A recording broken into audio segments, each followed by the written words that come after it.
우리가 시편을 읽다 보면 시편의 각 장마다 독특한 표제가 붙어 있는 것을 볼 수 있습니다. 이 표제는 원래 부수적으로 붙어진 설명문이 아니고 히브리어 성경의 시편의 본문의 첫 줄에 속하는 그런 역할을 하고 있습니다. 이 표제를 잘 보면 그 시편이 어떤 내용으로 기록되었는지 또 짐작할 수 있습니다. 오늘 말씀을 보면 그 표제가 이렇게 되어 있습니다. 곤고한 자, 곤고한 자라는 말은 고난당하는 자라는 뜻입니다.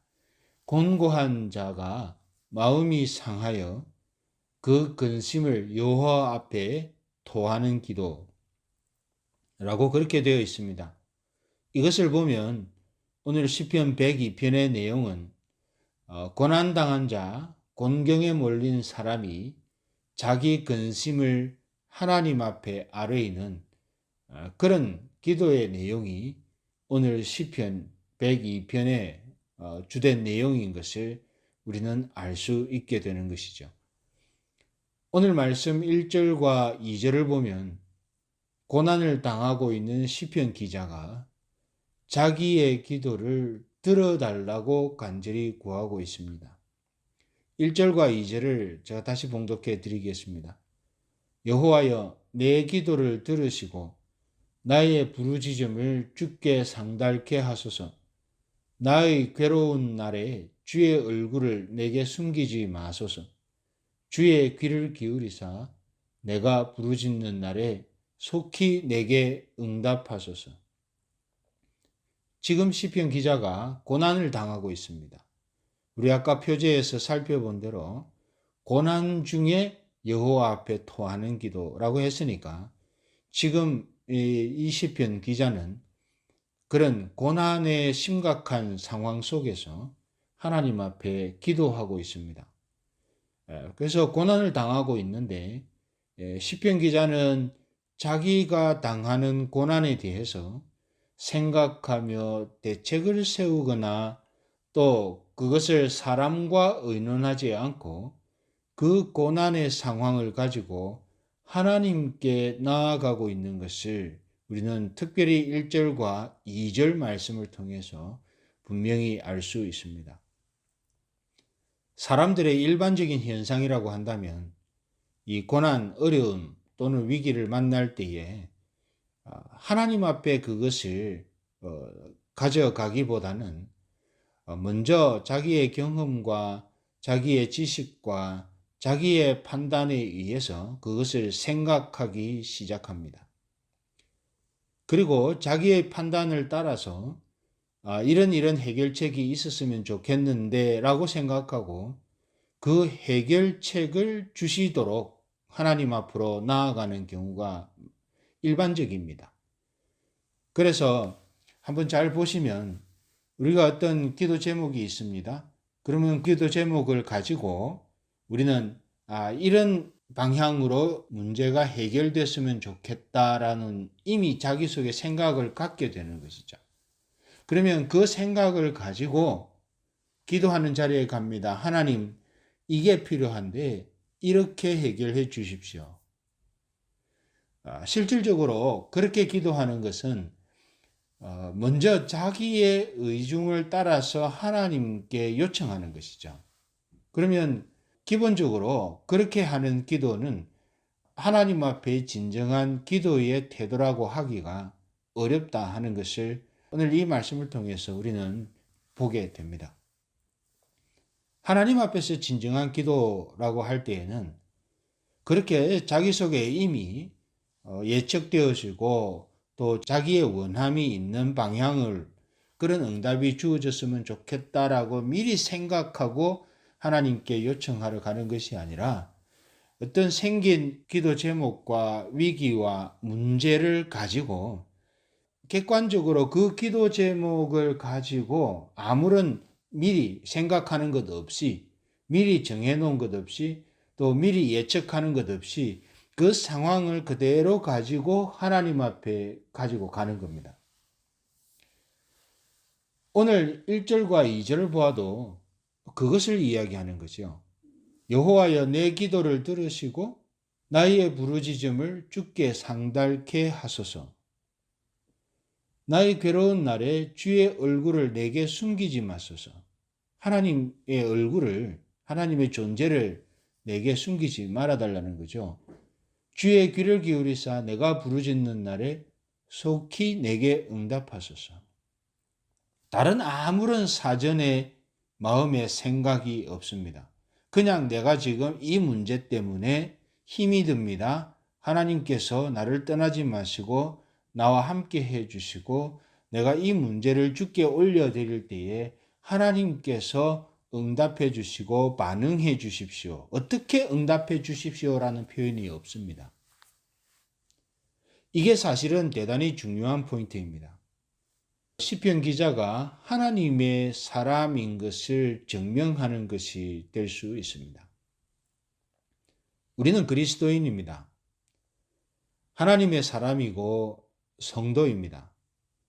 그렇다고 하면 우리가 살아오는 모든 순간, 특별히 고난과 위기의 순간에 어떤 먼저 자기 생각을 하기보다는 다른 사람을 찾아가서 의견을 구하기보다는 진실로 하나님 앞에 그 문제를, 그 어려움과 그 위기를 객관적으로 가지고 갑니다. 하나님, 내게 이런 어려움이 있습니다. 내게 이런 문제가 있습니다. 내게 이런저런 위기 상황입니다. 내게 이런저런 어려운 문제들이 발생했습니다. 어떻게 할까요? 하나님, 이 문제를 어떻게 해석할까요? 하나님, 이 문제를 어떻게 바라보고 어떻게 내가 생각해야 할까요? 하나님이여, 지혜를 주시옵소서. 그게 필요하다는 거죠. 그리고 하나님의 때를 따라서 하나님의 방법대로 하나님, 이 문제에 대한 하나님의 통치권을 주님 행사해 주시옵소서. 그렇게 기도하는 것이 하나님 앞에 적절하고 하나님 보시기에 정당한 성경적이다라고 할 수 있겠습니다. 사람을 찾고 또 자기 생각을 앞세우고 또 의논을 자꾸 하려고 하고 그러기보다는 일단 하나님을 진실로 찾고 하나님 그분을 소망하고 기도하는 그런 태도를 가지는 것은 기도하는 시간, 기도와 관련해서 대단히 중요한 것이고 그런 태도가 우리가 하나님의 자녀이고 하나님의 백성인 것을 증명하는 그런 애티튜드가 될 수 있을 것입니다. 우리가 기도할 때에 이런 하나님, 이런 태도를 달라고 하나님 앞에 온전히 그것을 가지고 가는 그냥 객관적으로 그 사실 자체를 하나님 앞에 아뢰이는 그런 태도를 먼저 우리에게 달라고 우리가 하나님 앞에 기도하는 그런 저와 여러분들이 될 수 있기를 바랍니다. 그러면 시편 기자는 지금 어떤 위기, 어떤 고난을 겪고 있는가? 3절부터 11절까지를 보면 고난을 겪고 있는 이 시편 기자가 그 고난이 어떤 종류의 것인지 자세히 설명을 해 놓고 있습니다. 이것을 한마디로 요약하면 이렇게 표현할 수 있을 것입니다. 총체적 위기, 총체적 고난, 헤어날 길이 안 보이는 거죠. 3절부터 11절까지를 여러분 잘 읽어보시면 이런 분위기를 우리는 반드시 느낄 수 있습니다. 헤어날 길이 안 보이는 겁니다. 원수들이 쫓아오지요. 상황과 환경은 내가 이것을 어떻게 살아야 되나는 고민이 극한에 달할 만큼 어려운 상황을 만나고 있는 겁니다. 헤어날 길이 안 보이는 거죠. 사면초가의 상황입니다. 그런데 여기서 한 가지 주목해야 할 것이 있습니다. 10절을 보시면 이렇게 되어 있습니다. 이는 주의 분과 노를 인함이라 주께서 나를 드셨다가 던지셨나이다. 지금 자신이 겪고 있는 총체적 위기, 총체적인 어려움, 고난, 이것에 대해서 지금 주님께서 이 시편 기자는 그것을 주님께서 분노를 바라신 결과라고 생각하고 있다는 겁니다. 지금 시편 기자에게 일어난 이런 위기 상황이 하나님이 분노하셨기 때문에 그렇게 되었다라는 말이 아닙니다. 그것은 우리가 알 수 없습니다. 이 본문을 통해서는. 그런데 시편 기자가 기도하는 중에 이 사실, 자기가 지금 겪고 있는 총체적 위기 상황을 보니까 이것이 주님께서 분노를 발하신 결과가 아니겠는가라고 자기에게 느껴진 것입니다.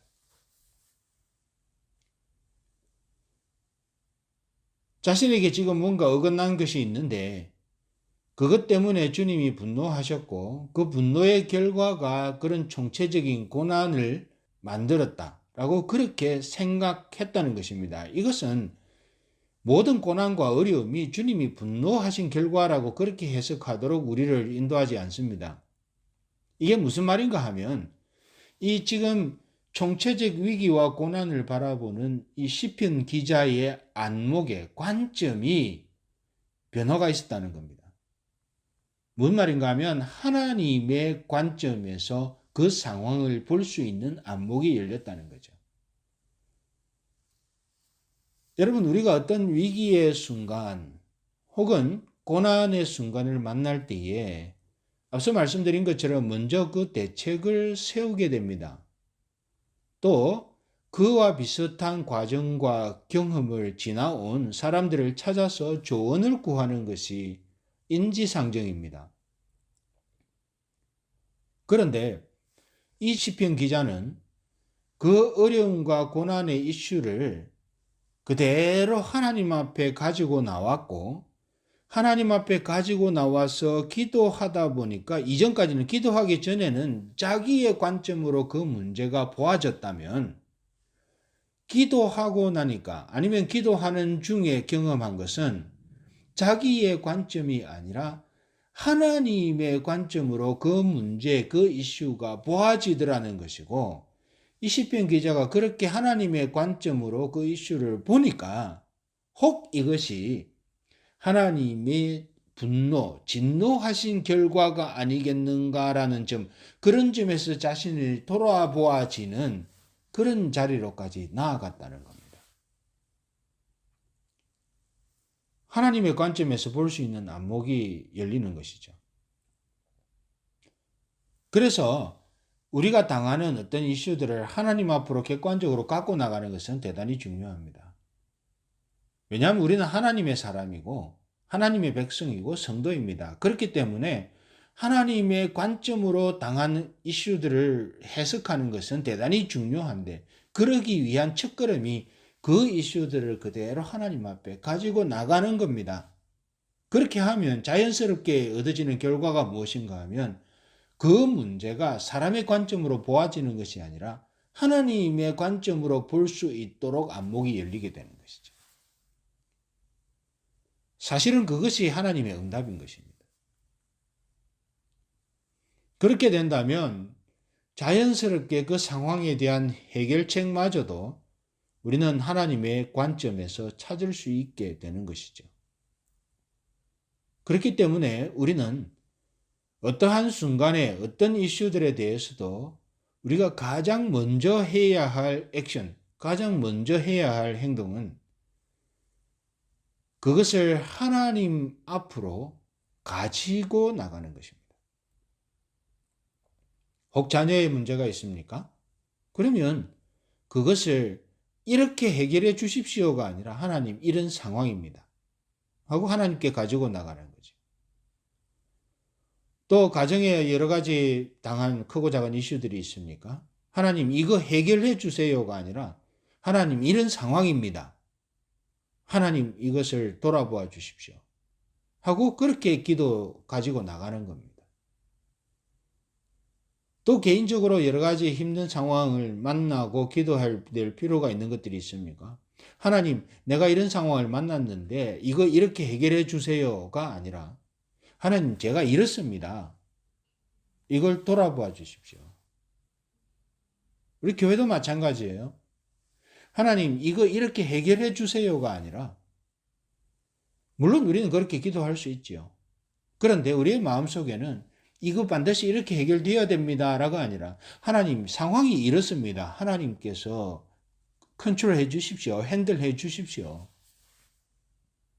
그러면 자연적인 따라오는 결과가 이전에는 사람의 관점으로 혹 그것을 보았다면 이제는 하나님의 관점으로 그걸 볼 수 있는 눈이 열리는 것이고 그러다 보면 하나님의 관점에서 해결책이 찾아지는 것입니다. 그게 하나님의 응답입니다. 여러분 이것을 우리가 기억하고 오늘 이 말씀을 기반으로 우리가 어떻게 기도하는 태도를 가져야 할지 하나님 앞에 우리의 마음에 품고서 오늘 이 시간뿐만 아니라 우리의 매일의 삶에서 기도하는 우리의 기도의 자세를 한번 다시 리셋하는 그런 기회를 가질 수 있기를 바랍니다. 하나님께서는 그런 기도의 프로세스를 통해서 우리가 하나님의 자녀인 것을 우리가 살아가고 있는 이 땅 위에서 분명히 드러내실 것입니다. 그러면 우리의 삶이 하나님 앞에서 영광이 되겠습니다. 우리의 삶을 통해 하나님의 크심, 은혜로우심이 드러나게 될 것입니다. 하나님이 우리의 삶뿐만 아니라 세상을 통치하고 있음이 드러나게 될 것입니다. 우리가 하나님의 백성이라면 어떻게 살아야 할지 무사람들이 보고 알게 될 것입니다. 그런 결과가 있을 것인데 우리는 그 스타팅 포인트에서 우리의 기도의 애티튜드를 오늘 말씀에 있는 그런 프로세스, 그런 방식으로 우리가 세워서 하나님 앞에 우리의 인생의 걸음을 옮겨가는 기도의 아름다운 삶을 이어가는 그런 저와 여러분 모두가 다 될 수 있기를 축복합니다.